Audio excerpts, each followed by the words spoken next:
చేసుకుందామండి. ఇవి మిల్లులో కాడ తీసుకొచ్చినండి. మన తిరుపతమ్మ తల్లి దేవస్థానం ఉంది కానీ పెనిగంచిప్రూలులో మిల్లు ఉందండి. ఇక్కడ మాకు దగ్గరే. మేము ఎప్పుడు కావాలంటే అప్పుడు వెళ్ళి తీసుకొచ్చుకుంటూ ఉంటాం. మీరు ఇంత మట్టికి ఈ వీడియో ఎక్కడ చూసి ఉండరండి. నాకు తెలిసి రకరకాలు చేశారు మరమరాలతో, కానీ ఈ వీడియో అయితే నాకు తెలిసి ఎవరు చేయలేదని నేను అనుకుంటున్నాను. మరి ఈరోజు మరమరాల కారం చేసుకోవడానికి మనకి కావాల్సిన మరమరాలండి.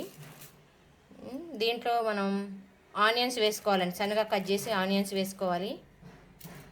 వెల్లుల్లి దంచి పెట్టుకోవాలండి. వెల్లుల్లి, కొద్దిగా కారం. మరమరాలో ఆల్రెడీ సాల్ట్ ఉంటుంది కాబట్టి లైట్గా టచ్ చేయాలండి. సాల్ట్ ఎక్కువ వేసుకోకూడదు. ఇప్పుడు మనం ఇందులో ఉప్పు శనగలు వేసుకోవాలండి. ఇవి కూడా అక్కడ మిల్లులోయేనండి. ఉప్పు శనగలు కూడా పెనించిపూలు అమ్మవారి దేవస్థానం అక్కడ మిల్లు ఉందండి. ఆ ఊర్లో అక్కడ బఠానీలు, మరమరాలు, పుట్నాలు, ఉప్పు శనగలు అన్నీ అక్కడ తయారు చేస్తారు.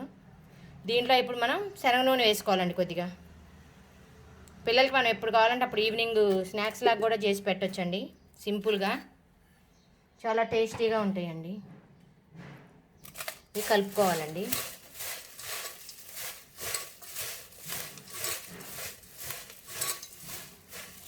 ఇంకెంతేనండి, మనం